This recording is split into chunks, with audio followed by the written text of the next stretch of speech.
Tom, Chris, thank you all for inviting me. I want to make this as fun as possible and interactive as possible, and it's really your time. People ask me why I do things like this. As a matter of fact, today I go home, I hope, and then tomorrow I get on a plane and I'm going to Washington, D.C. and doing the same thing on a smaller scale, really looking, participating in somebody's small design build firm, their annual meeting, and looking at the way they do the strategic planning and other things like that. But I always get more out of it because it forces me to sit down and look at what we've accomplished, what we're trying to do. It makes me think about the business instead of just on things that are happening around us, which too many of us that are entrepreneurs, we get tied down with the day-to-day stuff, and I'm trying not to do that. This is, my dad passed away 40 years ago in November, so this is my 41st year, and I have to tell you, I love to go to work. I mean, I don't, it's what I do. I did a real nice job of doing my estate planning, and so, you know, this is set with the companies and all that jazz, and the kids and my wife, everybody was set, and they're absolutely worth a lot more if I was dead than alive, so everything was perfect.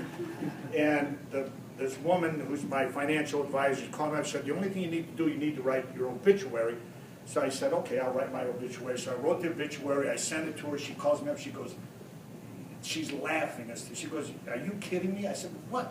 She goes, it's an advertisement for Mariani Landscapes. I said, that's what I want, put it in there. So, you know, I do the Trailblazer thing. You guys are all familiar with Trailblazer. It's a planned program where somebody can ask you to come out and spend a day or two with them and look at their companies. And it's amazing because I don't care how big they are or how small they are, if they're in commercial maintenance, the first thing they say is, well, I can't compete against Brickman, I can't compete against Valley Crest because they're too cheap. And I burst that bubble right away because, quite frankly, they have figured out how to give their clients value at a price lower than we can do. They figured out, because at the end of the day, I don't know, you know, I knew the guys that were invested in Brickman, they just sold it, they were getting a return of 18+% each and every year. So when somebody said they're cheap and they're stealing work, I said, no, that's not quite true. They just figured out a better way to do it. Just like sometimes McDonald's can sell a hamburger for 99 cents and the hamburger store next door can't afford to even, they don't even make money selling a hamburger at $10. It just matters how you make the mix. So enough on that stuff. That's a picture of my dad. Obviously my mom was screwing around.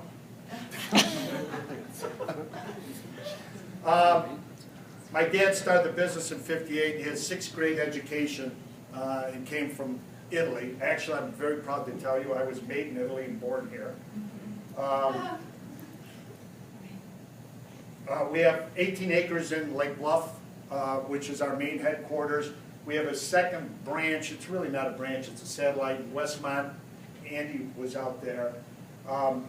We've got a 550-acre nursery in Kenosha, and a 120-acre propagation container facility, and it's just south of O'Hare Field in Chicagoland area.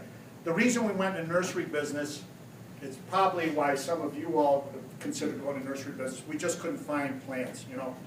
These nurseries were, it was all the same thing, Scotch pine, red dogwood, juniper, and so I found that I would be on a plane all the time, going out to Oregon, buy beach liners, going to the East Coast, buying, you know, quality plants and things like that. And I said, you know, we could probably do a better job. So in 1990, we bought 130 acres, and I figured, well, maybe we'd land out 50, and now we ended up, we've got about 550 in Wisconsin, and that 120-acre container operation, Garden Prairie, is state-of-the-art. It's spectacular, but it allows us to really grow terrific plants and push the envelope. And I'm proud to say that's a separate company. You know, I don't go there twice a year. I just, you know, a couple meetings a year, and they do a great job without me. We also, as Tom mentioned, we have a company called Hampshire Farms, which produces 5 million 1-gallon perennials for big box stores like Home Depot. The good news is we sell about $19 million worth of plants to Home Depot. The bad news is we sell $19 million worth of plants to Home Depot. It's, you know, they're tough, they don't want you to make money, but, you know, it's a good business. It puts a lot of people to work, and so we like it.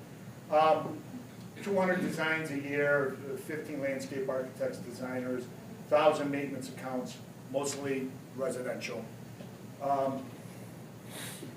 This is something that's important to me. We had a little discussion, Michael and Tom and myself last night. I don't consider Mariani Landscape a design-build firm. I consider Mariani Landscape a landscape architecture firm, a landscape construction firm.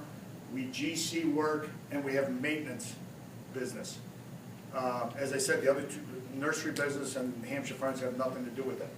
And what I mean by that is, if you want to use us for landscape architecture, that's terrific. You can use us, but we're going to charge you for it. I mean, you know, you have to pay for our ideas. And landscape architecture is actually a profit center for Mariani Landscape, you know, to the tune $1 million, $1.5 million a year. It allows us to have more people on staff and to drive a better design. I don't want to do, one of the reasons why after 40 years that I still want to be in business is because I believe our best design is still ahead of us. And I'm relentless in the pursuit of being the best of the best. And I want to be known as the best landscape architecture firm, the best landscape construction firm, and the best landscape maintenance firm. When we sit down with the client, you know, a lot of us have probably all already gone through this. They say, well, design build, so how do I check your prices? Now, you know, that makes my head want to blow up. So I said, well, here's the deal. You can pay us X for a design build plan because you're agreeing to have us do it. Well, let's get your budget. We'll design something for you for $50,000, $500,000, $5 million, whatever it is, and you've already used us, or you know us through our reputation or through a friend, and you're comfortable with that. I'm going to charge you 5% of the estimated total of the job for your design build plan. If you're going to use us just for architecture, and by the way, we're happy to do the architecture and put together the bid package, it's going to cost you 10% of that estimated budget because we have to do construction drawings. We have to do a seating package so to make sure that you can get competitive bidding. By the way, Mr. and Mrs. Jones, 95% of the people that go with the landscape architecture package and pay us the 10% end up giving us the construction. Because we build a relationship, they trust us, and when we put the bid package out, they find out that Mariani isn't as expensive as everybody thinks. We're expensive, but we're a good value. So I would encourage all of you, landscape architects, when they go to school, they get kicked around, and most of them have, and I love to speak and put everybody into a generalization, but most of them think they've been told they're not as good as an architect. I don't believe that. I think landscape architecture, in a lot of ways, is more complicated than building architecture. It is what you want it to be. You should be proud of that. I think to go out there and give those services away for free, or $750 or something like that, is crazy. If they're going to get into your mind, they need to pay for it. And so I like the idea of landscape architecture, landscape construction, and landscape maintenance. Does anybody think that's a bad idea? Good idea? Any idea? I think it depends upon what everybody's doing in the market, too. What does that mean? Just in terms of what... Because other people are giving it away, then you have to give it away? No, I understand what you're saying as far as like setting it. No, but I mean, but is it, if the marketplace is saying it's $1,000 for a plan, it's hard to ask for $10,000, right? I don't think so. Because nothing made me happier than go against Scott's old boss, Scott Byron, and go in, or Rocco Fiore, happens to be my cousin. Between the three of us, there's probably $100 million worth of landscaping, and you could drop an umbrella over these three companies. They're in there for free, and we go in and say, I want $25,000 for the landscape design. Why?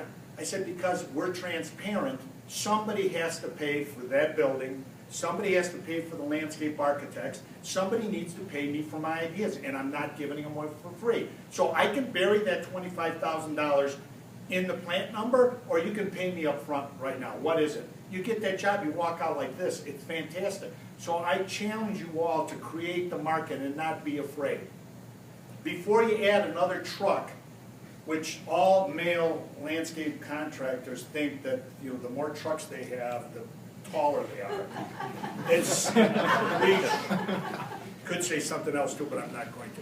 But anyway, I think the key is, you know, let's watch the bottom line. Before you add another landscape architect, another staff member, or something like that, why not increase the price of the landscape design, or even the price of the actual project before you add more people? Drive the numbers up so you drive the, you know, the bottom line bigger and bigger and bigger, because you need a big bottom line for when the next recession comes, right? Yes? Does that 5 or 10% come off the construction contract, or is it in addition to? Here's the deal. We play, by the way, here's the other nice thing about owning your own company. In 2 years from now, I could come and say, I've gotten my butt kicked and I'm giving away designs. I don't believe that's going to happen, but you know, you can be flexible in everything you do, right? If somebody has been ingrained that they get money back if they go to design build, there's a real easy way to do it. Charge them 10% like you would with the design fee and give them 50% back. So you still get the same number. Some people feel more comfortable with that. That's okay. The only thing I don't like is the word free. You know, because, I mean, we're a great profession. We're doing amazing things, and we're going to go and tell somebody it's free. When you go to the chop house over here, do they say, here's a great New York strip, it's free? No, you know, of course not. You have to pay for what you get. We need to get paid for what we do. So that's enough on that stuff. All right, so hey, one, Frank, just yes. comment. I remember 30 years ago, and you would know this, a buddy of mine out of college worked for McDougall Steel in Houston. Mm-hmm. They wouldn't meet with you for less than 18. You had to spend $1,800 for them to come meet with you. Yeah. They would not give you free ideas. Yeah. Everybody goes and gives free ideas. Free ideas. Yep. I think that how many times have you been in a design competition? You know, somebody says, I want to interview you and you and you and you. So you look, you Google them, you find out what they do, what their lifestyle is if possible. You look at the architecture of their home, see if they've had other homes. You find out if they have any friends. You ask about them. You do all your homework. Then you're thinking, they're somewhat avant-garde. It's a very modern style, and you put all these ideas on paper. You haven't even been hired yet.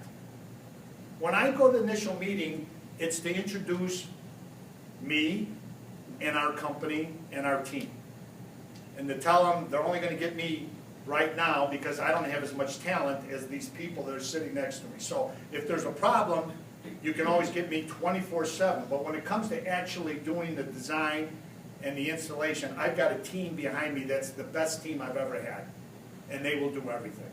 And you should use us, and here's some examples of work that we've done. And then when they start saying, well, what would you do here? I said, well, quite frankly, I'll tell you what we do here is you could hire us, and we would go through this process, and the process is, you know, pretty exact. We want to know as much about you as possible. We want to understand what kind of budget you have, and then they say, well, we don't want to give you a number. Every one of them tells you, well, I would say, okay, well, how in the world can I design something if I don't know what your budget is? Because quite frankly, you could do a landscape for $20,000 and you could do a landscape for $5 million. I don't care how small or how big the project is. So, but you can assist them by saying, Michael, you want a pool? It's $200,000. That's with the cover, with the coping, da-da-da-da-da. You want a spa? It's $30,000. You want a tennis court? It's $45,000. You want a cobblestone driveway? It's $75,000. Do you want asphalt? It's $15,000. Let's add the number. You want to spend $275,000. It's not me. I like to tell people, sometimes when you go to a restaurant, if you go to a ball game, it's a great idea to buy a hot dog and a beer. If you go to La Francais in Chicago, it's probably a good idea to have a seared foie gras. So when you look at a landscape, it's really the same thing. Sometimes gravel is appropriate. Doing a project right now in Detroit Lakes, Minnesota, so you fly into Fargo, which is fantastic, and once you get to Fargo, you drive 90 minutes to this Detroit Lake. So it's a little bit like Chicago has Lake Geneva, Fargo has Detroit Lake. So we go there, the guy's an interesting guy, picks me up in his $140,000 Range Rover, brand new, with the 2 seats in the front and 2 seats in the back. I do my homework. He's the largest John Deere distributor in the 7-state area. So he's got older children in college, and he's got a couple 4-year-olds hanging around. So he has this beautiful house on a lake, Detroit Lakes. We drive down the driveway. It's 33 acres. I'm blinded. It's white concrete. I said, Ace, do you have an airplane? He goes, yeah, I do. I said, does it land here? He goes, no, why? I said, this doesn't look like a country lake house. It looks like O'Hare Field. You know, you've got, I said, we have to take the, he goes, well, you know, I spent like $1 million. I said, well, great, it's got to go. And so, and then we talked about other things. The architecture kept going. Said, this is a place that you're never going to recoup your money on, right? Yes. Are you going to be here forever? Yes, my children will take this out. I said, then let's do it right. It doesn't have to be all done at once, but you brought me here to give you ideas. We're going to start with the drive. We're going to move right through the whole process. So that's what people are paying us for. Now, the beauty of this particular job, and what made me feel good, is that I was with a kitchen designer, a famous kitchen designer, does kitchens all around the world. He brought me in on the job from Chicago. And with 2 architects from Chicago, they didn't even think about this stuff. All they were thinking about is the house. When landscape architects go to a property, we think about everything.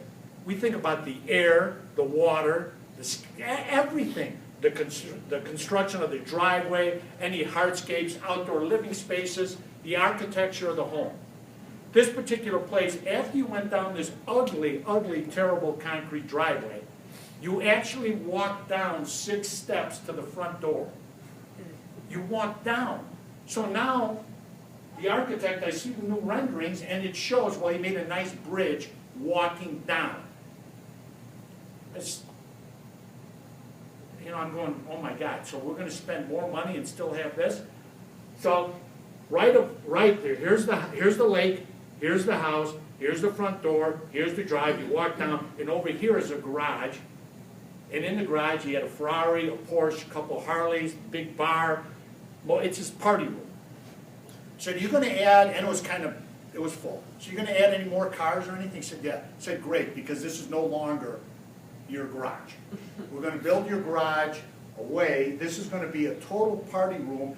We're going to take out the garage doors, put in French doors, and then we're going to put a terrace there. We're going to drop down 10 feet so we can make the driveway lower than your front door.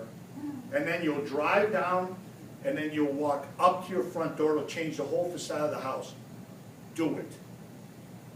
Remember, 2 architects, an engineer, and the kitchen designer are there, and the landscape architect made in Italy came up with the ideas. That's what we need to do, and that's why people have to pay us a design fee, because we're coming up with creative ideas and we're trying to do things that other people haven't done. I like creating unique landscapes, but I don't want to create trendy landscapes. Remember railroad ties? For you old people, remember we used to do, you know, everybody used railroad ties. It was really cutting edge and round granite boulders. You know, we can do better than that. So, anyway, getting this, we're kind of, as usual, I'm going all over the place. But anyway, let's talk about ISO for a minute. I hired a president 12 years ago because, quite frankly, negotiating with unions, trying to deal with immigration,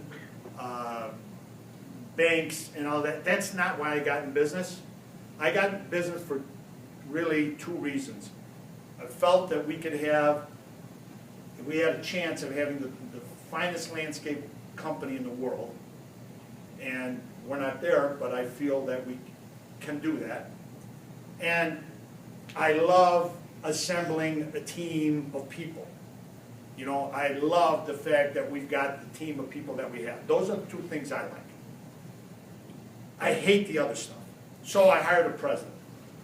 The president didn't, and I thought, you know, because we're so big in the landscape industry, I thought that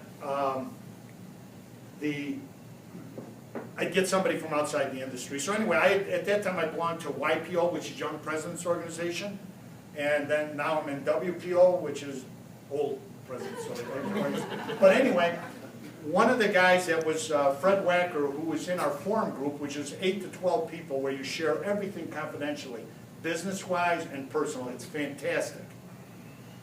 He had just sold a very large manufacturing company, and they made precision valves for NASA, for Boeing, for things like that. And he had sold the company, and we had a forum meeting. I said, I think I want to get a president. 2 days later, he said, I'd like to have lunch. I said, great, let's have lunch. You came in my office, he said, I want the job.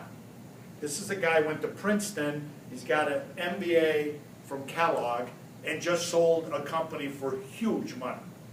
I said, yeah, okay, right, you want to come and cut grass? And he said, no, I want to show, I've got young kids, and I want to show them that you go to work and you contribute, and I love you, and I love your business, and I want to come work with you. We shook hands and off to the races.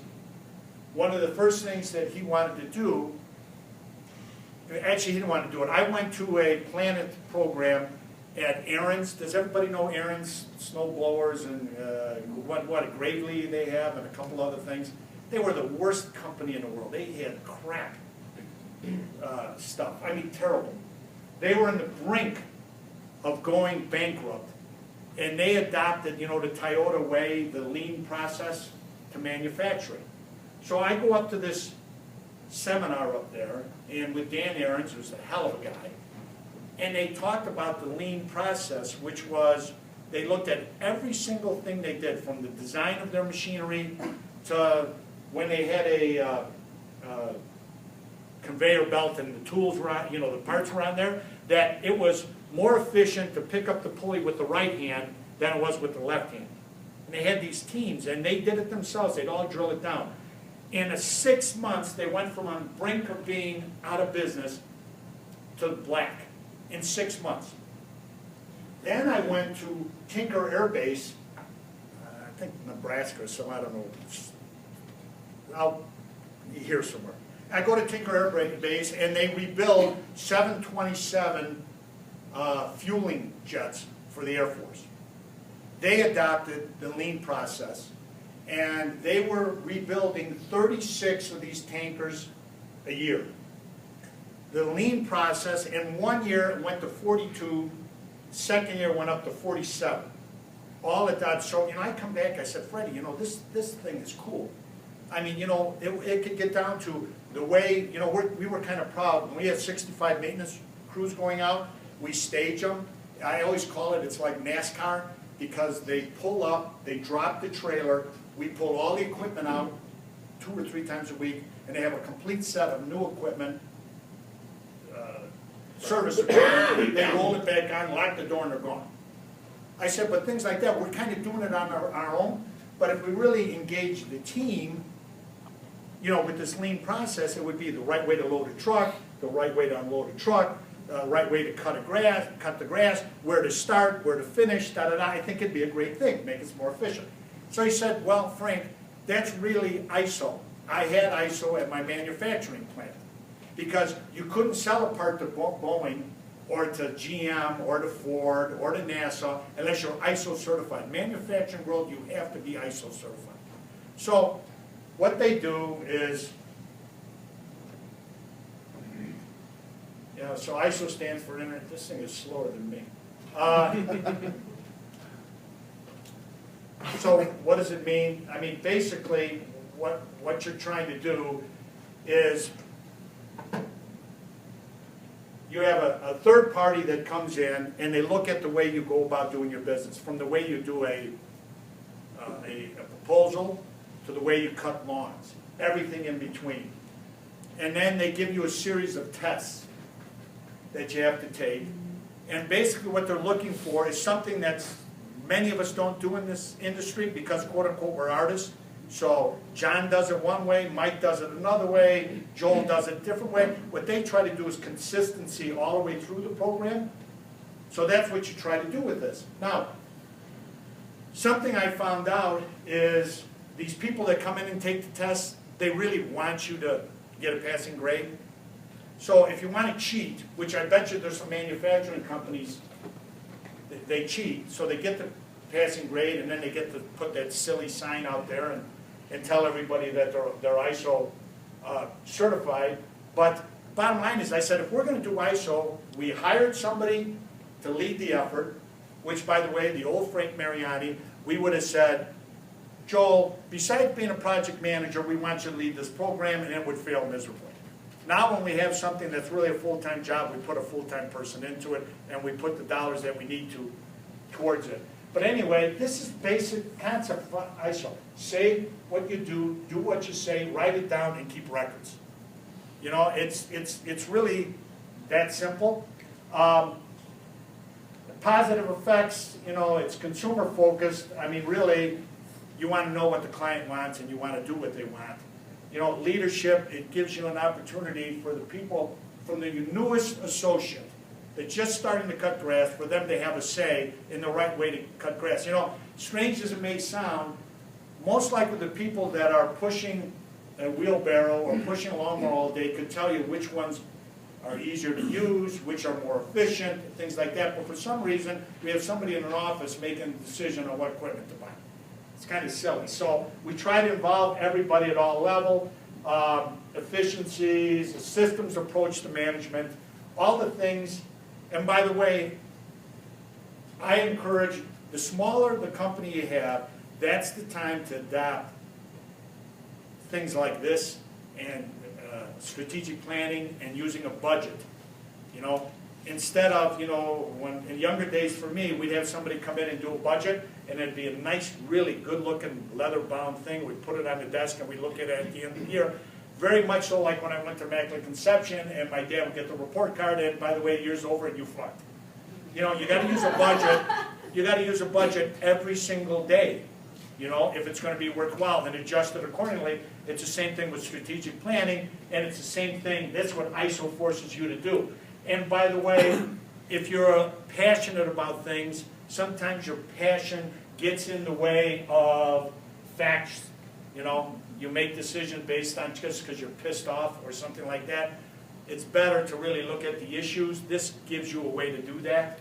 So I'm a big fan of that. I forgot how to do it. Anyway, what it can do is you look at, you know, these couple of slides. The first one was how much material do we have left at the end of the year. We have 18 acres. You know, you're guesstimating a lot of the plants. You know, you have a lot in Illinois like you have here. You have a lot of plants. You got to get the pairs out, right? Well, when you have really big projects, a lot of times, not your fault, those pairs are not going to go in any time that year. They go over the following year. What we tried to do is we really looked and analyzed these plant material and things like that, what was getting wasted, what we were throwing out, and we kept records and we tracked everything. And in every category that we went through this process, we cut expenses. Client complaints, we cut client complaints. And I'm happy to say I didn't upgrade this chart. Well, I don't do any of this because I'm a dinosaur. But we're even better this year with client complaints this year. So those kind of things, those types of results are great. One of the things that we try to do is we're looking at the way we process new leads. Now, in the good old days, our marketing program was a couple ads, a couple of giveaways, and sit at your desk, and the phone would ring, and they'd call up, and you'd answer the call, and then you'd go to the new job. The last couple of years taught us that that phone wasn't ringing that much, and we had to get a little bit more aggressive in our approach to, especially on the maintenance side of business. We were writing hand notes on the streets that we wanted to be at. One of the things that we're trying to promote this year, which I think is really good and green, is asking our clients to host coffees. My wife hates the sound of a blower. How about any of you? Do you hate the sound of a weed eater? So what we're doing is we're asking clients to say, look, can you host a coffee or a cocktail party? We'll pay for everything. Invite your neighbors, and here's the deal. We'd like to do everybody on your street in the same day. If we have to, we'll bring 10 crews. We'll do it in the same hour. So you are disturbed 1 day, 1 hour a week. There's less travel time. We'll have more supervision. It's greener. It's noise pollution that we're eliminating. It's all the good things. Why not offer things like that? You know, I think it's very, and by the way, if we can get everybody or the majority on your street, we can also lower the price because we don't have as much travel time, supervision time, back and forth, and everything else. So it's good for the environment, it's good for your ears, right? And it's good for your pocketbook. So those are the types of things that we're trying. The other thing I like is our competition. We would be $20,000 for an annual maintenance program. Our competition was always $15,000. One thing about us is when we give a package, an LMP package, it's soup to nuts, it's everything. I can't stand nickel and diming people and change orders and everything else. Well, the good news is that if you can explain that to somebody and they believe you, that's great. But a lot of times they only, what do people do when they're looking at proposals? They go to the last page and they see Mariani 20, Rocco Fiore 15. I said, okay, can we do this? Have you used Rocco Fiore for the last couple of years? Yeah. Would you be so kind to go to your checkbook and add up every check you wrote to Rocco Fiore? And I'm willing to bet you $1,000 that it's closer to 20 than it is 15. Because it's all soup to nuts. But if you don't even want to do that, because some people have a checkbook like I have and I couldn't read it anyway, what you can do is I'll give you the $15,000 program and I'll show you the $5,000 in extras, and you choose those extras as you want. But you're giving people options. So just having different ways of approaching and going through things, and it's helpful. You know, we use Asset. You know, Asset include software. You know, we track different ways our proposals that come in and out. This is something that it's very important to me. It's TLC, and what that is, actually my son heads up that effort. Those of you who are doing design and construction and maintenance, you really should be getting 100% of any job you design and build for maintenance, unless they have their own staff or something like that. And if you don't have at least over 90%, something is wrong, right?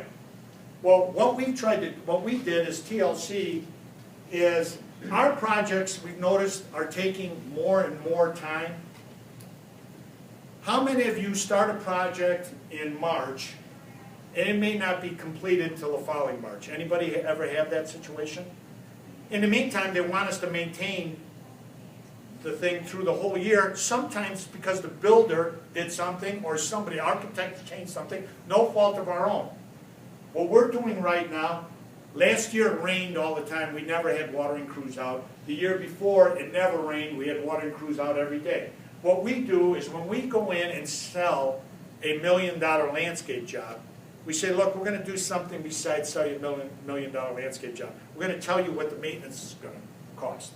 Now, those of you who sell maintenance, would you rather sell a $100,000 maintenance account when we're selling a $1 million project right then and there when everybody's happy and they love you? Or would you rather have them already send $1 million, they've already signed $1 million worth of checks, And then we come prancing in after that's all done and say, oh, by the way, thank you for the $1 million for making your landscape. Now we want $100,000 to maintain it, and it's the first time they ever heard $100,000. It's crazy. So what we try to do during this TLC process, not only introduce the client to their architect, to their project manager, but also to the person who's going to transition it. From the minute we start putting plants in the ground, you're going to be paying us a maintenance fee. And the reason you're going to be paying, it's typically going to be time and material, because I don't know how much it's going to rain. I don't know how long this job is going to take if there's things out of our control. And I only want to charge you for what we're doing.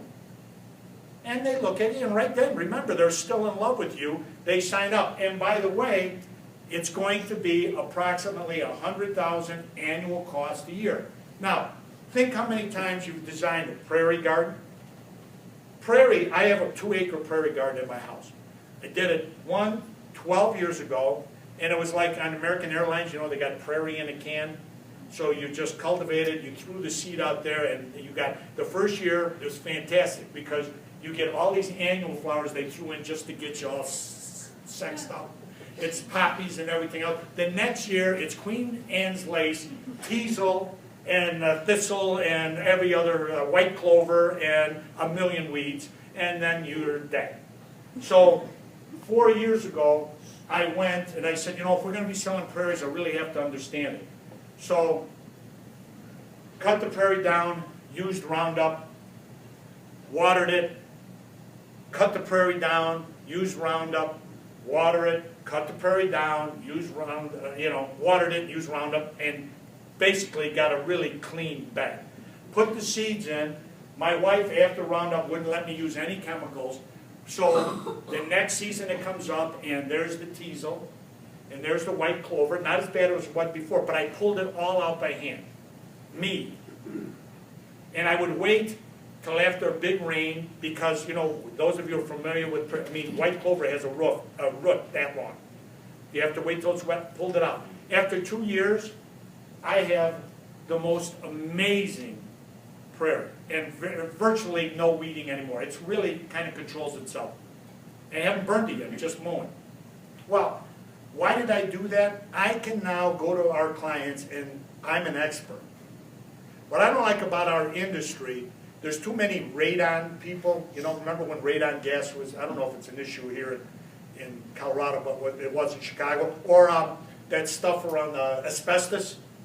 You know, those guys, they were used car salesmen on Tuesday, they're asbestos specialists on Wednesday, the next day they do radon and all that. Well, some of us in landscape business, one day we're design build, the next day we're doing prairies, the next day we're doing perennial gardens, we're doing cotton. If you're going to do something, you need to really understand what you're doing. And more importantly, a lot of times when you build this maintenance proposal, the client will say, you want to know something? I really don't want a perennial garden because I'm not willing to put that annual expense, remember the biggest misconception with a perennial garden is what? Everybody goes in, oh, perennials are great, they come up each and every year. Yeah, and then what happens? Black-eyed Susan takes over the whole bed. There's maintenance involved, and we have to be transparent and tell our clients. So, long story short, the ISO process helped us with the client process and looks at all the different things we do. It's awfully nice to introduce the maintenance people, the maintenance contract, all the things you do with maintenance, right at the get-go with the design. I mean, it really is. It makes it a better design, keeps the client happy, and to me, it's not bait and switch. We do a lot of construction and GC jobs for other landscape architects from around the world, quite frankly, around the world, from England, from New York, from the Chicagoland area. The best of the best landscape architecture firms typically call us to give them a proposal, and we put it together. The thing that's blown my mind is that a lot of them right now there's a big race to create these incredibly fussy gardens, which I have to tell you, they're spectacular. But the maintenance is insane. I mean, I don't care how much money you have, not many people like to spend $225,000 a year maintaining their landscape. And to not tell them, I find that is wrong.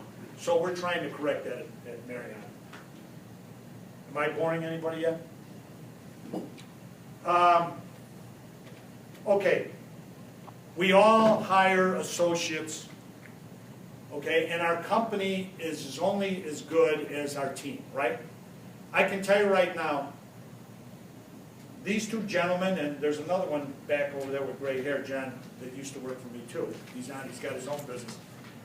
These guys were great at our company, absolutely fantastic associates at Mariani. I can tell you right now, the additions that we've made this year, we have these town hall meetings about every quarter, and we bring people in, they can ask any question they want, we have some pizza and things like that, and we give them State of the Union, we share the numbers and everything else, we do whatever we can. But each and every year, for as long as I can remember, I say this is the best team we've ever had. And that's 100% honesty. So, some of the things that we do is that nobody starts at Mariani, once they've been hired, without an orientation that walks them through the handbook, page by page, and talks them about our culture and introduces them to everybody else on the team. And, you know, it's amazing to me that people don't do that. And talks to them about the, you know, what it really takes to be an associate at Mariani. The job descriptions, you know, they're there for a purpose, because a lot of times, you know, what I found with job descriptions is that you have people, and quite frankly, we hire them and they don't have any of the skills necessary for that job. You know, and a perfect example is crew leaders. How many crew leaders, whether it's maintenance and construction, are deficient in one area or another? And so job descriptions makes things a little bit clearer. Job skills assessment, you know, that's really seeing where is their prowess. By the way, if somebody says, yes, I did build the space shuttle, I would hope they'd say, are you sure you did that, Frank? Because I don't think you did. I mean, you have to really test everybody to see what they're doing. Development of training programs, which we do, tracking of associate training. How many times? I can't tell you. I had associate, and I said, you know, we're talking about them moving through the ranks. And they said, you know, we don't get any training at Mariani. They just left the training meeting. I said, well, what about yesterday? Well, you know what we started doing? Anytime we have any type of training, we have them sign in that they're there and they attended, and we note it in their file, because first of all, they should be happy. You know, I mean, we're happy that they participated, but you have to actually tell them, yes, that was training and you did attend, it's a good thing, and now you can do something else. So it's amazing, sounds silly, but it's true. Performance reviews, you know, we should do them every month. You know, one thing I can encourage everybody to do is honesty, honesty, honesty. It's amazing how we have nice person manager, and I don't want to hurt Timmy's feelings. So I'm not going to tell him what a bad job he's doing. So, but what you'll do then is a month later you'll fire Timmy. So you never gave Timmy the opportunity to understand where they need improvement. I mean, the whole goal of performance review is to set the bar a little bit higher so they keep climbing up that ladder and everybody hits the roof at the same time. But if you don't have honest performance reviews, you know, and they're just kind of, oh, everything is great and they're improving. What does that mean, they're improving? You know, be specific, give them goals to meet, and give them the tools to meet those goals. So I think it's, and then this is the reason at Mariani, outside of these two, that everybody stays at Mariani for 30, 40 years, because they all understand that there's a career path. That's the most important thing that we do. And we stress it all the time. And by the way, here I'll give you a great example. Mrs. Jones loves Jill. Jill is the best. I call them client reps. You guys, a lot of them call account managers. We say they're client representatives. So anyway, Jill, Mrs. Jones loves Jill. And Mrs. Jones says, you know what, if you ever take Jill off my account, you're going to lose the account. Well, Mrs. Jones, Jill wants to move up the ladder. She wants to become a manager. If you ever take her off, you're gonna lose. I mean, that has anybody had that happen before? They build those types of relationships. First of all, if your client reps don't have that relationship with Mrs. Jones, that's a problem, okay? But what we do is when we go to Fort Collins in March, and we bring in all these mini-me's, and we put them with our best client reps. And we say, Jill, next time Mrs. Jones wants something, bring Tommy with you, and let Tommy make the presentation. And the next time you go, let Tommy go himself. And then the next time you and Tommy go, then let Tommy go himself, and pretty soon she's going to like Tommy more than you, and you can move up the ladder. In the meantime, what you want to do is you want to take your best client reps. They're the ones who are training the mini-me. So you're getting double bang for the buck. You're making the client happy. The transition to a new person is seamless. You're not taking away Jill from Mrs. Jones. You're giving Tommy to Mrs. Jones, and she's happy. So it's training and everything else. Plus, you get to pay for it because that mini-me costs you what? $25,000 to $35,000 a year? I don't know, maybe less, maybe more. But whatever that dollar amount is, you have crunch your numbers, whatever you need to do to cover that, you ask Jill, we're going to give you a mini-me. You're, excuse me, politically incorrect, you're a slave. You can do whatever you want with Tommy. Use them, abuse them. That means you get to go to Susie's ball game. You get to leave work early. Just make sure everything is covered. All I want you to do is if it's $35,000, you need to bring in an extra $75,000 to $1.2 million or $1.6 million, whatever you're covering right now. All you got to do is cover their expense. It's a win-win-win. Anybody like that? So, okay. Hey Frank. Yeah. I think some people here probably don't know about March and Student Career Days. Maybe you could talk about that a minute, how you used it, because this is all about associates and career and training. We have a couple different approaches to. I like the idea of hiring landscape architects, landscape horticulturalists, people with business degrees to come into our ranks. And last year I went to Student Career Day at Auburn. I mean, first of all, what a spectacular campus. I mean, just the town is nice, people are nice, but then you went in their gymnasium. There are 800 kids, most of them were students from around the country that participate in the competition for a long weekend. And they're from Cornell to Harvard, Cal Poly, Colorado State, everywhere. And they go to a different school each and every year around the country to try to move it around. So at the second to the last day, I think at this time, at the top of the arena, everybody, whoever, they had 250, 300 companies, you put a booth up. And these kids just rotate from booth to booth to booth. So you're telling them about Mariani Landscape, you're telling them about Valley Crest, everybody's out there, and these kids can see, number one, hey, this is an industry where I can go anywhere in the country and get a job, which is kind of important and kind of cool. And as an owner, to see these 800 kids come into the gym floor, and then they did these songs, and it was just inspiring. In fact, I still have, if anybody wants to see on my cell phone, I took pictures of the whole thing. I mean, the whole process is really neat.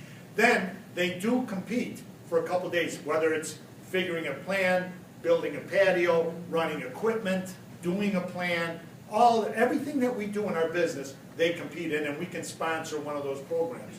But you watch these kids. The other thing I like about it, it's a chance to take the professor from BYU out to dinner.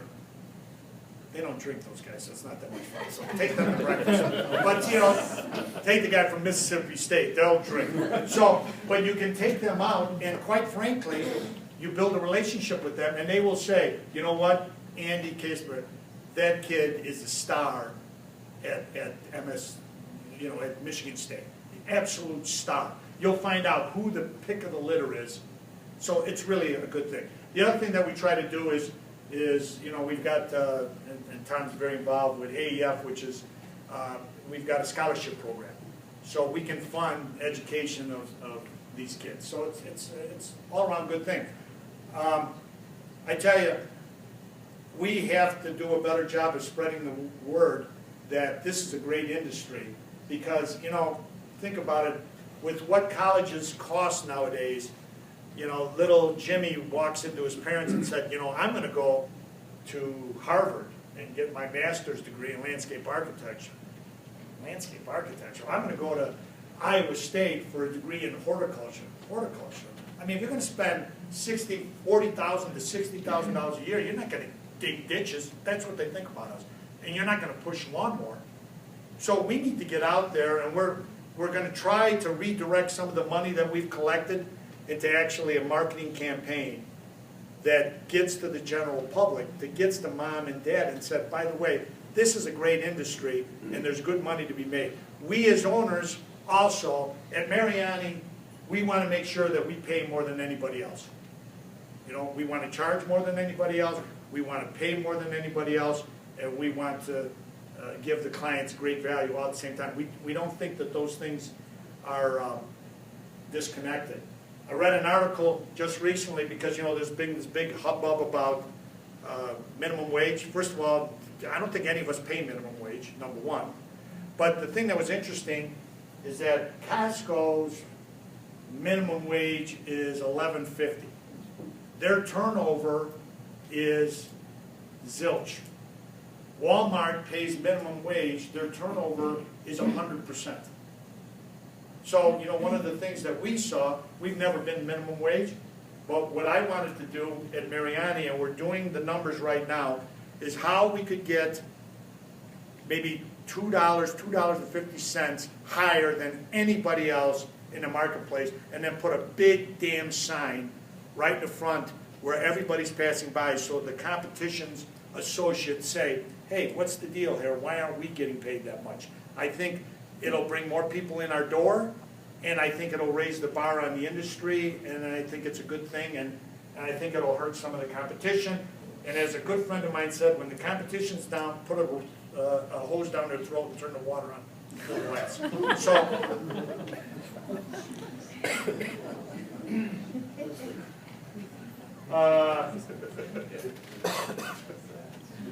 you know, anyway, anybody wants to talk more about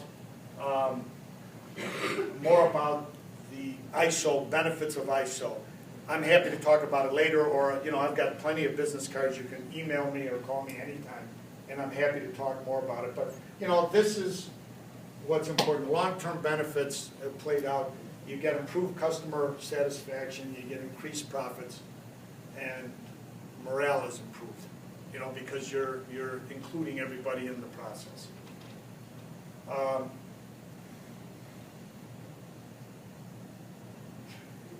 The other thing I like about it is that we have a quarterly review, and basically when people make, you know, when you write it down and you make the promise that you're going to do something, you're checked. You know, because we all get busy and we all forget something, you know, we forget things. So you have to go back and say, hey, we said we were going to do this, we're going to take this different approach to selling a job. Did we do it? What were the results? Did it work? Do we need to tweak it? The other thing that's interesting about ISO and the whole lean process is that it's a little bit like pole vaulting. You know, 5 feet, then 6 feet, then 7 feet, then 8 feet. Then just because we agree on this one process of loading a trailer, if somebody comes up with a better idea, we're going to test it, and if it's better, we'll adopt it, and we'll change. So you never stop. It's continual, you know, you're seeking continual improvement each and every day. And if you can get that going and reward people, it's a good thing. Strategic planning. Strategic planning we started doing 25 years ago, and for me, it really, some people really get into it, and you know, it drives me nuts when they spend 2 days coming up with a slogan. You know, we want everybody to be involved in our slogan, and it's going to take 2 days. I'd rather jump on a stake. You know what I mean? It's just, You got to get what you have to get out of strategic planning. Now, by the way, one thing I forgot to say. 90% of what I say today you should throw out because it doesn't work for you. I mean, the beauty of these seminars that you're going to attend is that some things work for your organization and you, and some things don't.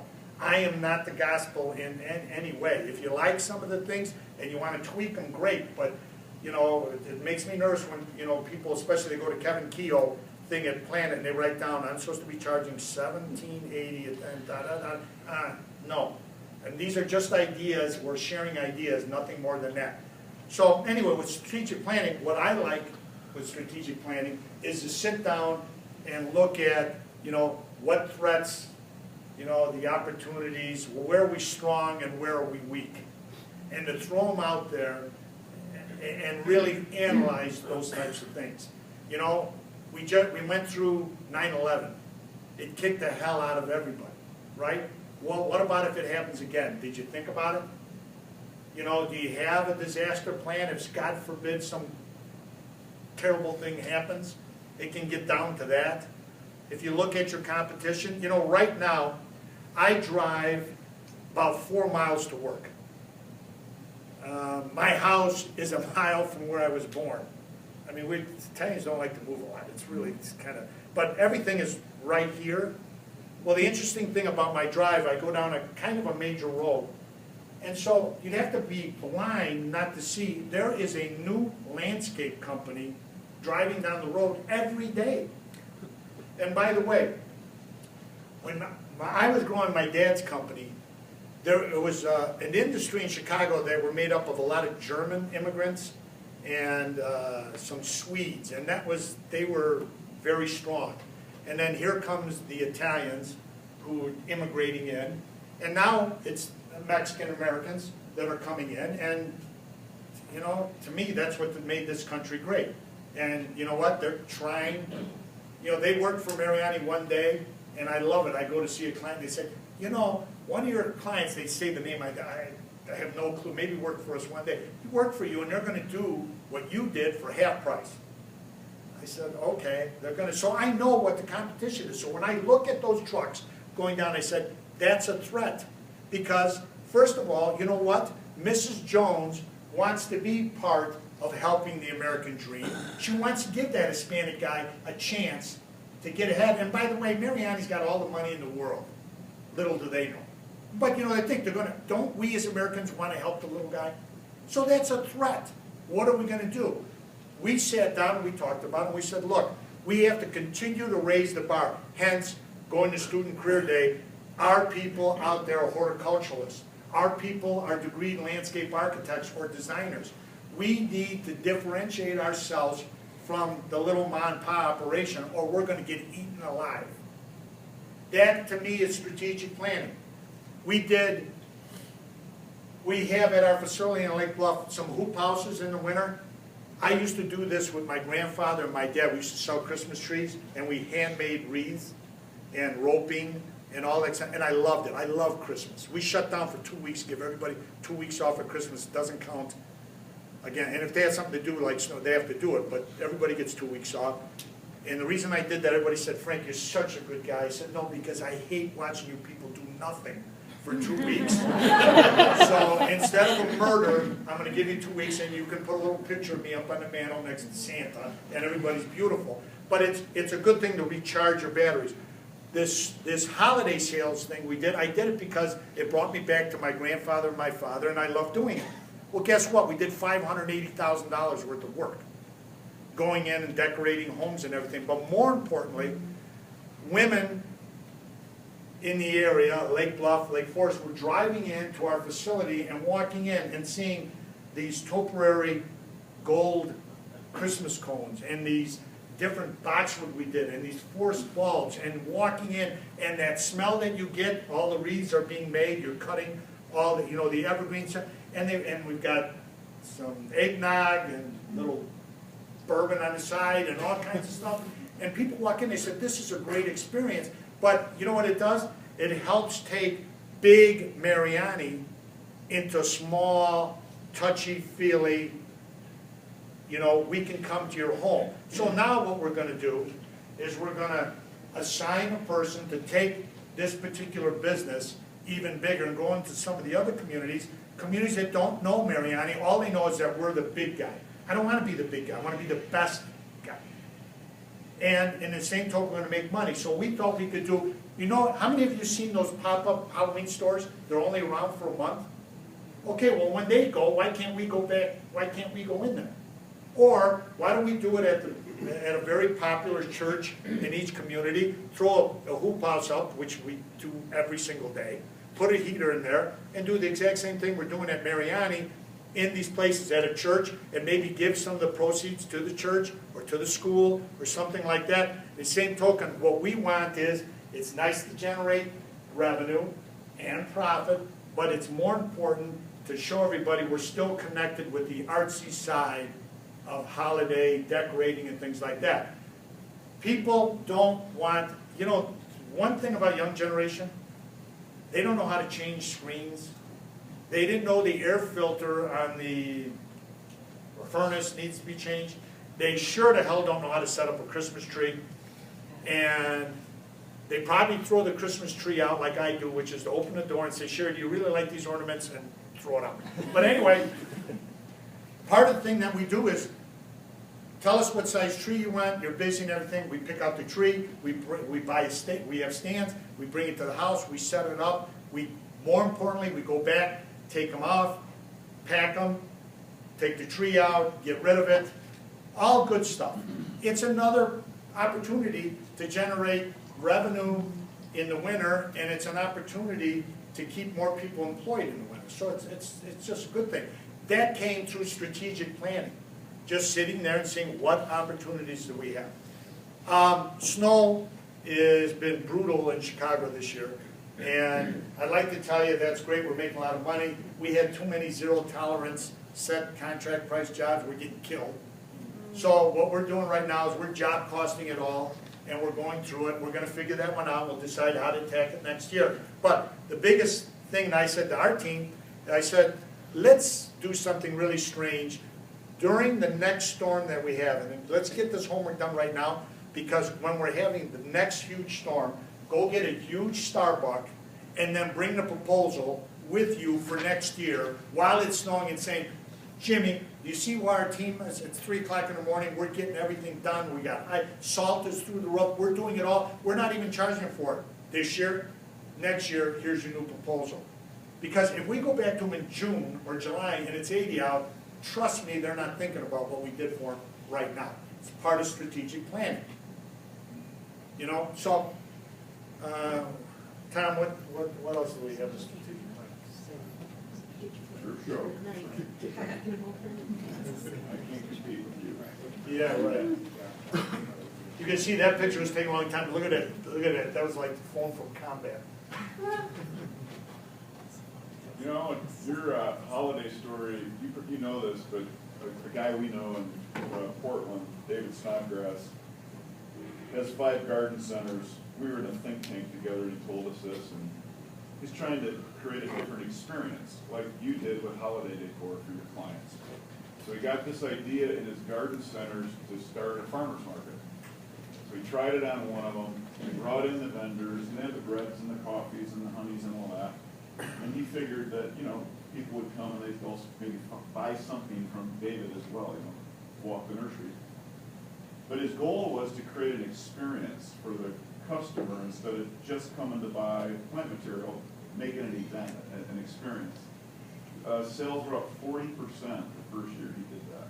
Same kind of thing. It's great. We this year, my house is on 10 acres. I've got pretty elaborate vegetable garden and herb garden, and flower gardens, and pears and orchards. So my wife and a friend of hers, they can all kinds of jarred, all kinds of pear and make jam and all this stuff. We have bees and we had honey.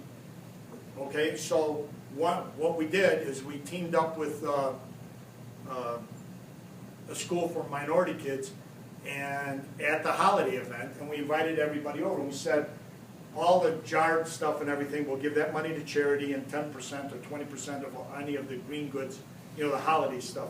It was a huge success. You couldn't get into the place. So next year we're gonna do more of those, and here again with strategic planning, Christmas used to be different. I remember when I was a kid, we'd sell Christmas trees on Christmas Eve, because it was a tradition. Now, with trees costing $100 and $200 and a wreath costing $85 and things like that, the biggest weekend for us is Thanksgiving. By the time you get 2 weeks into December, it's over. You know, it's time to give this stuff away. So let's have all these charity events, let everybody know way in advance, hey, put your orders in and everything, we'll give the money to the charity, but then we can try and drive some business in those last 2 weeks right before Christmas. So here again, might work, might not, we'll try, we'll score it, we'll see how we do, we'll write it down, we'll keep score, and we'll see where we go from there.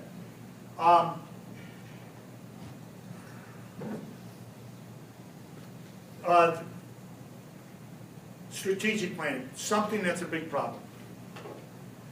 Too many people get into tactics instead of really strategic planning. Strategic planning should be big, big items. And if you really want to succeed, you probably should only have 4 or 5 of them.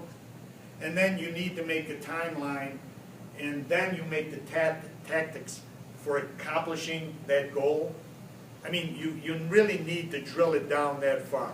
Otherwise, you come up with a strategic plan that Jesus couldn't do, because it's just too long, there's too much minutia, everybody gets depressed, you get busy, and it goes next to the budget in the back of your desk or underneath the drawer. I mean, so really try. The other thing, it's not a bad idea to hire somebody to get you started in the process, and just so you get a rhythm going, maybe 1 or 2, 3 years, and then after that, you can do it on your own, and you know, and save some money. But you know, try to really shrink it down to big picture. How many of us spend enough time renewing contracts each and every year? You know, it's amazing how tough it is to get a new job nowadays, and yet some of us are a little bit loose when it comes to re-upping. If one of the things that we try to do is that with our client reps, they have to touch somebody how many times, Andy? A month? 3 times. They have to get to a point where the client says, Andy, will you leave me alone, please? You know, I mean, I know you're taking care of my needs. Leave me alone. That's the thing you want. In the old days, what we used to do, we used to try to do our renewals like around Christmas. First of all, half of our clients were in Florida and everything. Now we try to get everything done August, September, October, signed, sealed, and delivered. Well, let me ask you a question. Just like, not surprising, somebody with $1 million design build job, that after it's done, that the contract for L&P is going to be $100,000. Do you think you have a better chance of getting that contract renewed if you're there a couple times a month? Or do you think you have a better chance if you just show up at renewal time? They don't even remember who you are. I mean, it's not rocket science.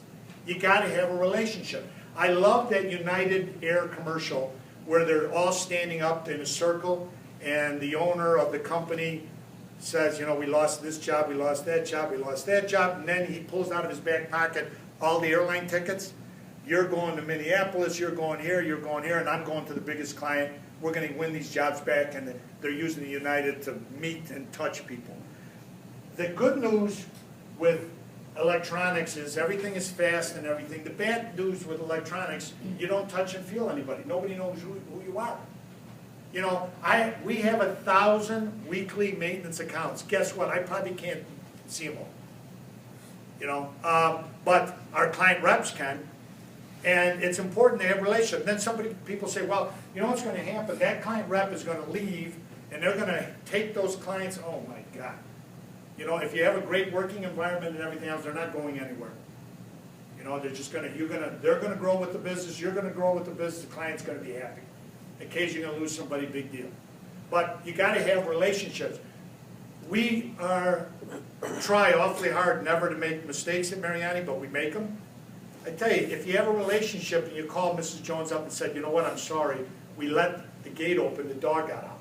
Now we found them, but we screwed up big time, and I'm sorry. If you have a relationship, guess what they're gonna say? Okay, you know, don't let it happen again. If you don't have a relationship, you might get canned. So, you know, you gotta have a plan to retain those customers that you already have.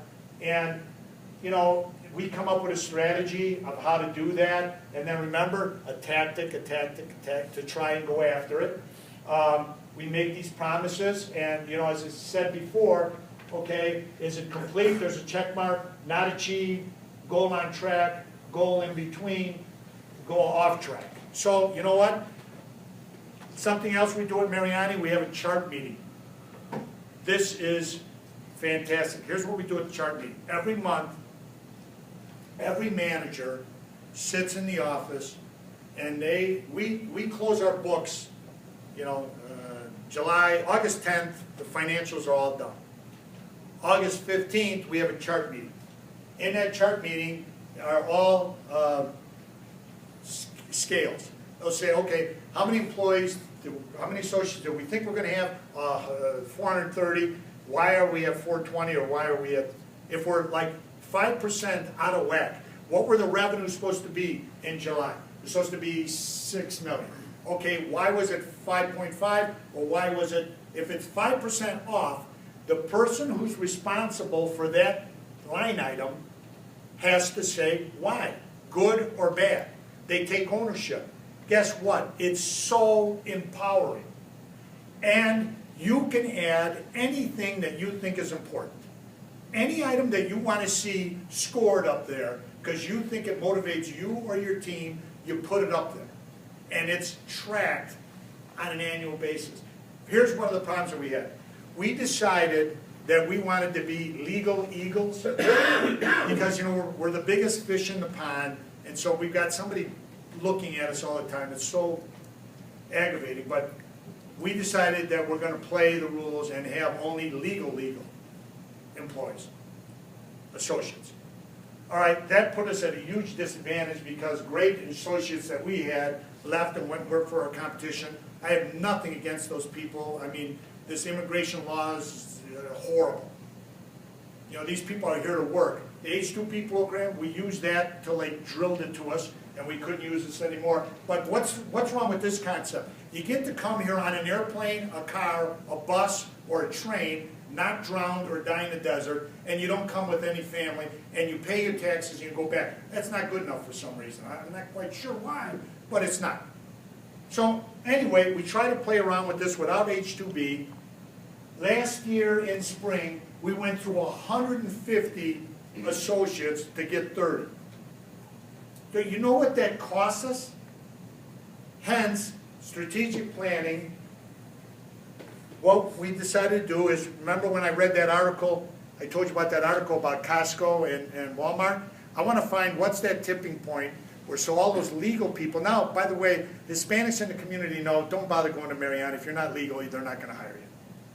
But there are enough that are legal, and there are enough blacks, African Americans, and short Italians, and anything else that are legal to come and to apply. So what's that tipping point? We're going to try and be at the very, you know, what's that right number so they're going to stop by us before they go anywhere else. We're going to figure it out. We went to the churches. We had a program we created through strategic planning. H-2B, no. All right, Plan B, more wages. Plan C, $250 to every associate who brings in associates. We had all the way down to number 10, screw it, we're going to go illegal. We had every single option. We never got to this one, although I wish you would have jumped right down here, right? But we didn't. But we had a program. So we knew we were in control. You follow me? Does that make sense? Anyway, my mind works. I need those lists. I need that balanced scorecard so that I can just push the button every day and see where we're at with different items. You know, works for me, keeps everybody on track.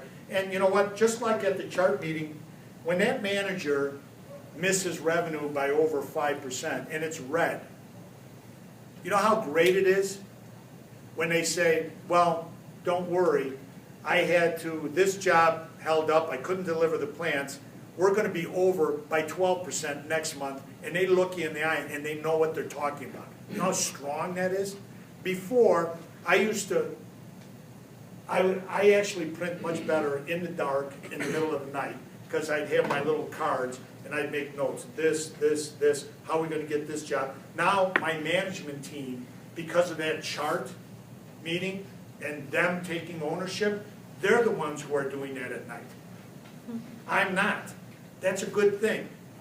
So,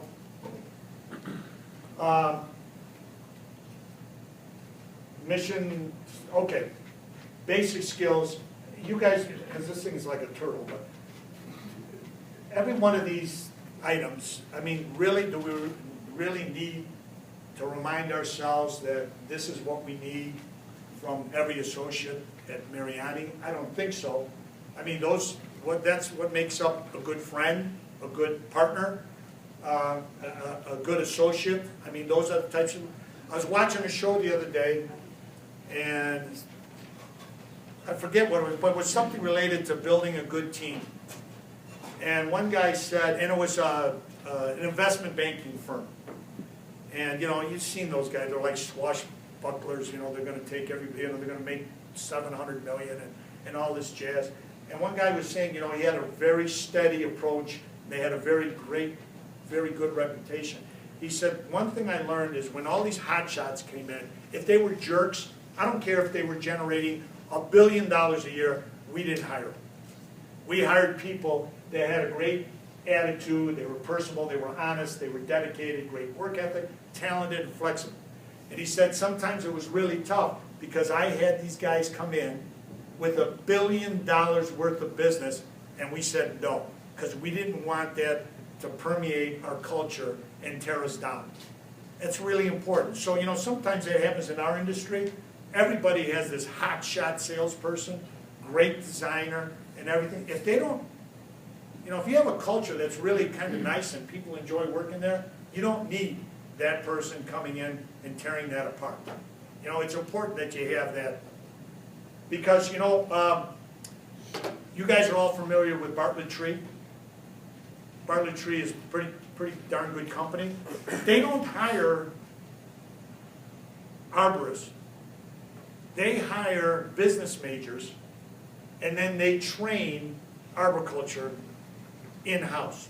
Think about that. So, you know, I mentioned before, we hire landscape architects, landscape designers, horticulturalists. We're going to try a couple of those business majors too, because they probably would make pretty good account managers. So, you know, you got to play around with it, but pick something up from somebody else. So I thought it was interesting. I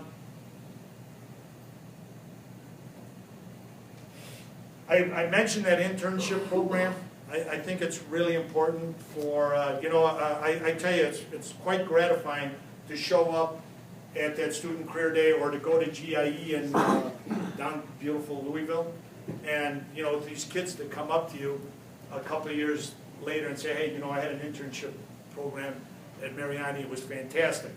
I think what's sad about our industry is some people look at them as cheap labor. And, you know, you get a kid that's going to be a horticulturalist or be a landscape architect, and they put them on a lawnmower. I think it's great to put them on a lawnmower for 2 weeks. I think it's great to put them with a spade for about 2 weeks. I think it's great to take them on a sales call for about 2 weeks. It's great to put them on the boards. It's great to put them in your greenhouse. You give them everything. Because, you know, at Mariani I found there's a lot of landscape architects that chose not to be on the drawing board. They don't want to be. But they got that experience through us. Plus, we've had people actually change their what they want to graduate, what do you call it, their degree, because they came and worked at Mariani and decided to go in a different direction. You know, so that's kind of interesting. So the internship, you know, what I looked at is what would I want my son or my daughter to be doing if they were working at your company for a season? What would give them the most enjoyment and thrill them about our industry? So I think we have to pay more attention to that and not let them get lost. The other thing that we're big on, we got this young lady, Katie Bullman, at our place. She's from Mississippi State. She's having a wonderful winter. 10 below and everything, she's in Mississippi. But you know what? She was really, really tight with her family. So, you know, Sundays, she's having dinner at our house or Frankie Vena's house or out with my daughter or somebody like that, because we knew she was going to be lonely. You had to get her over that hump. I mean, that's what you do when you have a family business or a small business. So this internship and everything, really, that career path program is really good. By the way, here's one great thing about a career path. You have somebody leave your company because Johnny says he was driving a truck, he was a crew leader, wanted to be a supervisor. To be a supervisor, you had to know this horticulture, you had to attend these classes, you have to do this and this and that. Well, if they never saw the criteria from going to that next role, all they knew is one thing: you didn't give me an opportunity to get up, to go up to the next level. You didn't give me opportunity. If you sit down with them and you're honest and saying, you want to become a supervisor, you want to be Frank Mariani, this is what you have to do. This is what you have to do. And by the way, we will help you do it. Guess what? 50 of them out of 100 say, I don't want to do that. So all of a sudden, you don't have that associate saying, I didn't have opportunity. You have that associate saying, I had the opportunity, I'm not quite sure I want to make that investment right now. I mean, what is it? It's communicating real life story. I mean, that's the way it is. I mean, I don't want to go to Dale Carnegie and do, speaking. I don't want to do this. I don't want to do that. I don't want to attend Planet. Okay, well then you can't take that role. And when you are ready, we'll help you. So, internship program, career path, training, mentoring program, the mini-me thing. The weekly training in the field is so important.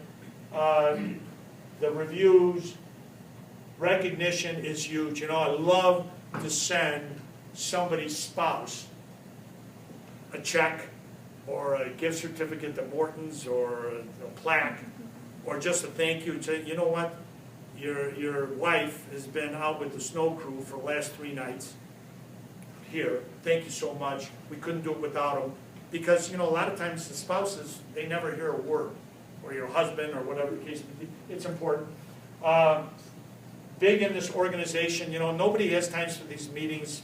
I can't tell you, you each should give yourself a pat on your back for putting up with this today. Hopefully you get something out of it. Community involvement is how we build a reputation at Mariani.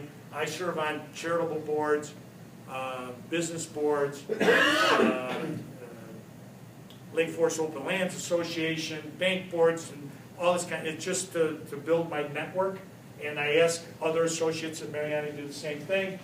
Lunch and learns are important. Next level, we're no longer in a peer group right now because we're putting our money into Mariani University. We'll get back into a peer group again. We've been in 2. I think they're good, but you know, it's an investment. It's pretty straightforward. Last year we did something that was really funny. We had Second City come in and do relationship building between, you know, our client reps and our design directors. That's who sells design and design build. And so they came in and did a sales presentation and just made it fun. Because not often enough do we have fun in landscape business. So Second City came in, we spent a few $1,000s, it was great. The other thing that we did, we brought in an architect, one of the best architects in the city of Chicago, Larry Booth Hansen. And we had done landscape for his house. We asked him to come in, and here was the interesting thing. This guy was not my favorite architect because he designed houses that, quite frankly, were very state-of-the-art, but fell apart. Never used gutters, always had water issues and all this. And I was not a big fan of his, but he had built a hell of an organization and a heck of a reputation, and I knew he'd be a good speaker. Well, lo and behold, now he's 60-something years old. He said, you know, I learned a lesson. I learned to go back in time and look at what Adler and some of the great architects did, and their work is still standing, and mine fell down. I mean, my heart almost stopped, because this guy had an ego as big as this room, and he said this in front of all of us. He said, I made a mistake, and I'm going back. I still think that I do things that are cutting edge and everything, but I also look at what the masters did. And to my team, I said, oh my God, did they, just to listen to that, and it's just admitting that, you can continue to learn and grow every day of your life if you choose to do so. It was very powerful. Something else for generating business. I don't get a lot of work from builders. What are they called? Pulte homes? Or they're not going to call Mariani, okay? And typically, even GCs that I've seen, got a few GCs that always call us, but most of them, GCs, when they start making money and they start getting into routine, all of a sudden they don't have the best electrician anymore, they don't use the best plumber, they don't use the best cabinet maker because they can make a little bit more on everything, so they sure the hell aren't going to use Mariani. Where I get my business from is referrals from the actual client, the person who's building the home, and their friends, or from the interior designer or decorator or the architect. That's where I went. So I joined this organization a couple of years ago. You got to get invited, and it's like 300 architects, interior designer or decorator, and like 5 landscape architects. And we went, the first year we went to Copenhagen for a summit. The next, which I would never go to Copenhagen if it was fantastic. Next year we went to Marrakesh, which I went to Marrakesh. I do not need to see any more cobras. But it was really interesting. And then we went to Granada and then saw the gardens in Granada. I took 2,000 pictures. It was absolutely spectacular. Last year we went to Prague and Berlin, and this year it's in Buenos Aires. But the whole thing, it's like a $10,000 trip every year, but I'm in contact with the cream of the crop when it comes to architects, interior designers, and decorators, hence doing a project in Fargo, or doing a project right now with a decorator from her own place in New York City, an 8-acre farm outside of New York City. It's spectacular, but it's those connections. So something else I'm doing locally now, because remember, architects and interior designers in particular, maybe not decorated, they're not crazy about design build. We're a lesser animal than strictly landscape architecture. So we need to tell them we are landscape architects or designers, and we can do that. And so what I'm doing the last couple of years, I've got a pretty nice garden. And I love to cook. I invite the architects, the interior decorators, designers, and key clients that I have for a blowout at my house. I make sure the garden looks absolutely fabulous, cook fabulous food, get them as loaded as I possibly can, and try to develop a relationship with them because they're going to drive business my way. That again was set up through strategic planning thinking. So we picked the dates. What we usually like to do is you have a tent and everything, so maybe we do it on a Thursday night and then do something on a Friday.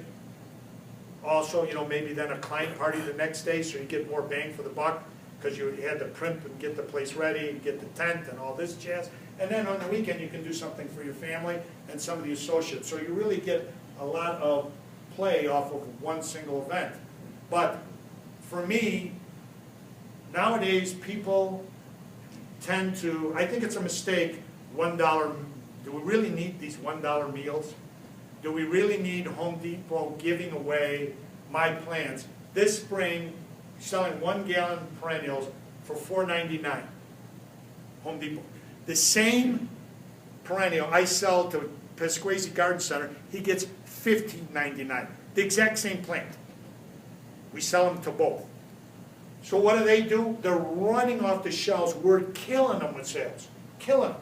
1 million plants in a week. Killing them. The next day, 3 for $10. I said, no, we're using it, what they call it, what do you call it? Pardon me? Loss leader. I said, loss leader, you didn't have to have a loss leader. They came in, they bought $1 million. But that's the way the whole mentality. So people say, well, you know, business nowadays is not relationship built anymore. I don't believe that. For in our business, we're on people's homes. You know, it's important. If I can't have a relationship, I'm a horrible businessman. I'm sorry. I need that relationship. So having these parties and things like that, this fall, I took a bunch of architects pheasant hunting. You know, and you know, some of them, they were offended that they shot birds, and I said, well, you don't have to shoot, you can walk around. But anyway, it was unbelievable who wanted to come, and then I had a huge party, 80 people at the house, and for, you know, and did a fall thing, you know, did squash soup and really a great dinner and everything, and drinks and everything. But what was it doing? It's the relationship part of the business. It's what I know that this year, I've never had so many. Part of the reasons I've been in Florida 2 days, because I'm getting referrals right now that it's unbelievable. So I think that we're very fortunate that we're still in an industry where relationships mean something. At Home Depot, it's a struggle every day because you can't even meet with the buyer unless there's like glass walls and cameras and everything, because they want to make sure you're not going to take the guy for lunch or do anything like that. It's just, it's not good. Mariani University, anybody wants to talk about that, I'm happy to talk about it.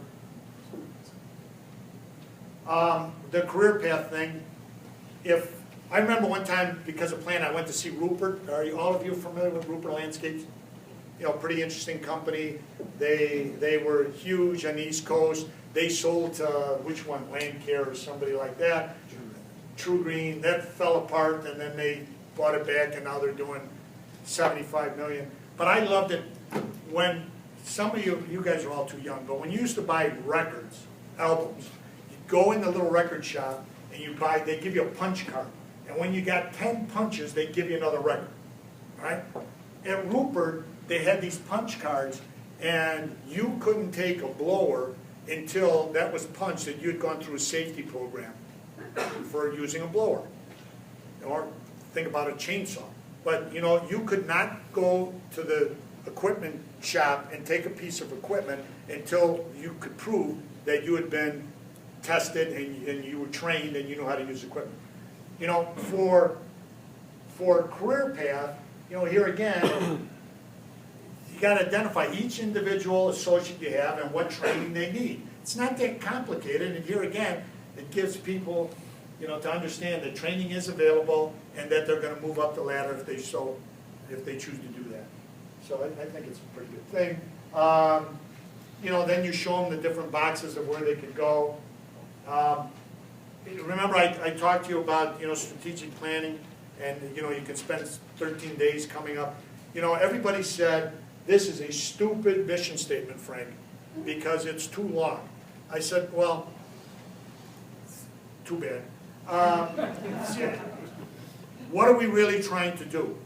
You know, and by the way, I don't care if everybody can, you know, some places, you know, they can really get charged up. I think it's kind of neat. They can spew out their mission statement, and for having a short one for that reason is a very good thing. But at the end of the day, we want to create these unique landscapes. You know, we want to enhance our image. We want to depend on a great team. You know, strengthen our place in the community, contribute. And guess, we want to make a profit, and we want everybody to know it. So those are the things that we live by, and those are the things we talk about. Having something like this, I like to think of it as 10 Commandments. I don't listen to 10 Commandments, but I like to think about this as 10 Commandments in the sense that if somebody is with a client, we do empower our people to make decisions on their own. And I like to say, well, think about that question in reference to that. And does your answer meet that criteria? And if it does, it's the right answer. So it's pretty easy. And we're you know, we look at it, we're trying to tweak it a little bit, and we'll probably have something new. Okay, so that's all that jazz. Now, landscapes. Everybody in this room can do a landscape. When your guests come over, they look out the picture window to the backyard, and everybody goes, ooh, ah, isn't that great? That's not good enough. That is absolutely not good enough. Everybody can do that. What I think you need to strive for is, why do my guests are not looking out the window, they're looking for the door handle to go and sit right there, because I'm going to sit right there with a cigar and a huge glass of vodka. And I have music on, and if it's Sunday, thank you very much, by the way, for Jay Cutler. But anyway, if it's Sunday, I'm going to be watching Peyton Manning kick Seattle's ass. Yeah. So I'm going to have an outdoor screen right there. What are you all doing? I want to hear my jazz music or blues or whatever, country rock, whatever you want to hear. I want to have everything at my fingertips out there. I want to create a living environment. I love to cook. Sunday I cook anywhere. I will cook for 80 people. It means it's the most relaxing thing to me in the world is to cook on Sundays. Well, it was crazy. I'd be inside. All my friends would be outside, family outside. So I built an outdoor kitchen. And while I was doing that, I put a fireplace out. Now, these drunks don't come in the house. They're drinking outside. It extends the evening into 2 o'clock in the morning because you got the fire and a couple of heat lamps and everything. Music's out there. The lighting is out there and everything like that.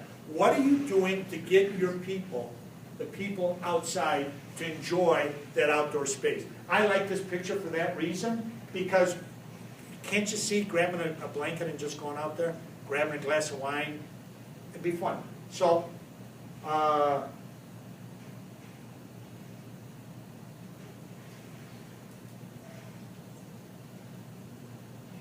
gravel, you know, going to England and spending time in England, and I went to England with my wife in March because I wanted to see what perennial gardens look like when there's nothing coming up.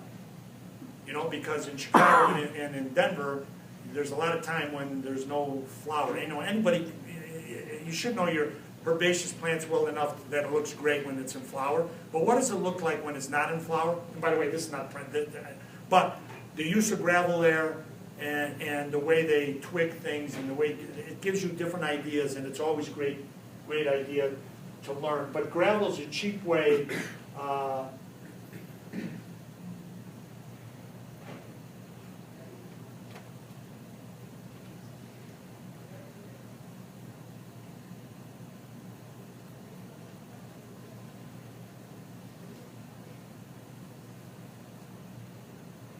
This is an interesting story, not my favorite landscape. Go meet with this client. He's going to have a wedding in 2 months. Wants to put a pool in. So we're sitting in the kitchen, which is right here. And I said, you're going to put a pool in. You got like 90 kids. Where's the bathrooms? Oh, it's on the other side, through the living room. I said, you know, plus, you know, how are you going to serve food and everything? Long story short, so you don't need me. We got to start with Peter Whitmer, my buddy who's an architect. And long story short, we blew the whole back of the house out, changed the bathrooms, changed the kitchen, changed the terraces, built another room. He was in the pizza business, built a whole nother room with a pizza oven. You know, I mean, so now I could have blown the job because the guy said you're crazy, but I think we have a responsibility to push the envelope a little bit. There's that room that he had with the fireplace.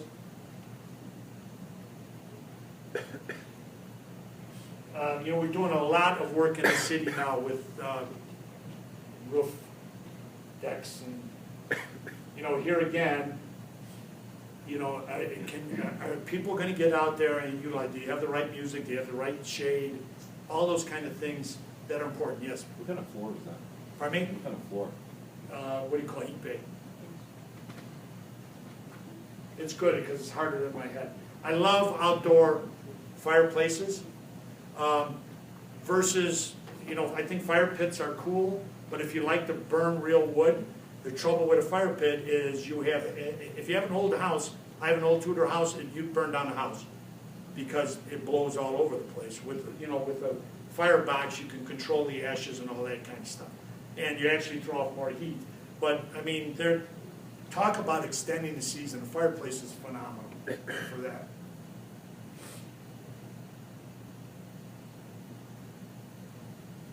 This was an interesting project.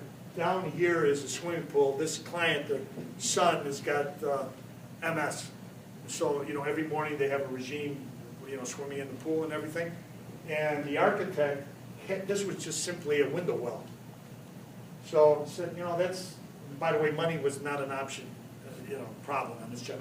So I said, why don't we blow this thing out, make an amphitheater, put 3,000 boxwood in like a cloud, like it's Sissinghurst, and then those are floribunda crabs, so you have that white to pink flower on this green clouds of boxwood. It was, and I said, Corbett's going to be down there, and you're going to be down there, Mrs. Ryan, every single morning. You want to look at a window well, or you want to look at this? And it was pretty nice. That's, part of that garden that you walk through. And, I like this color because sometimes we forget that green is a color too and just go with it.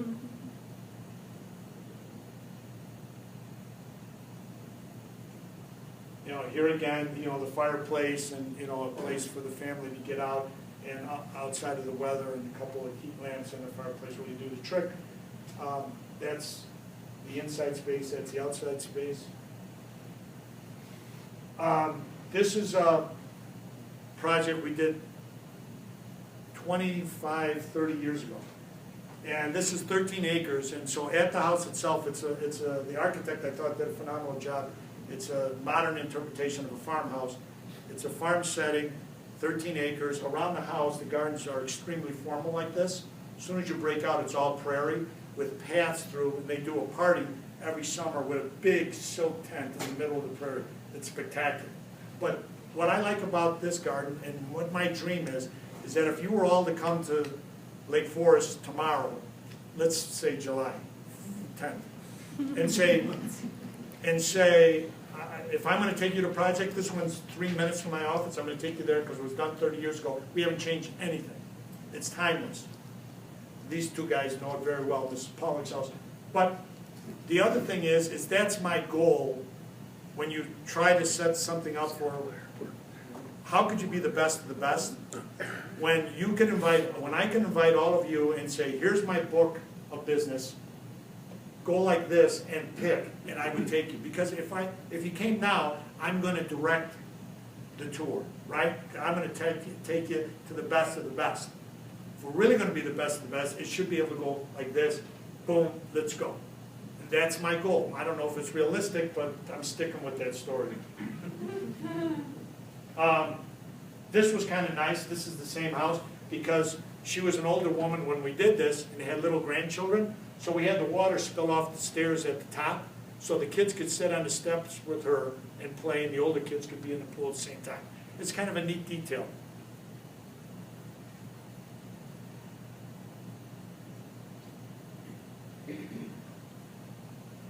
I like this one too. When we do landscape pictures, why don't we steal from Mother Nature and include the lake and include, obviously that willow was there way to hell before we did, but it's architectural and we might as well claim credit for it, right?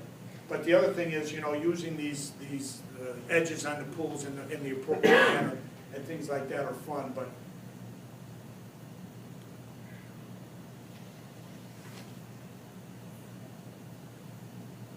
I love small little spaces, and I think that people get enamored by, we did $1 million landscape job and everything like that. I like the architect or the designer that takes these little spaces and makes them magical. I think those are harder than the big spaces. This is a Frank Lloyd Wright kind of type setting, and so don't you think you should use those types of outcropping stones and things like that in that fashion? And it's not a bad thing to do to jump off that into the people just don't drink too much. This is one of my favorite projects. I kind of designed this one. It's in Glencoe, but it's, you know, the house is, you know, spectacular. That's just a stucco. And, you know, other landscape architects had come in and they had fluffed up the front of the foundation like we like to do in the United States, which is absolutely crazy.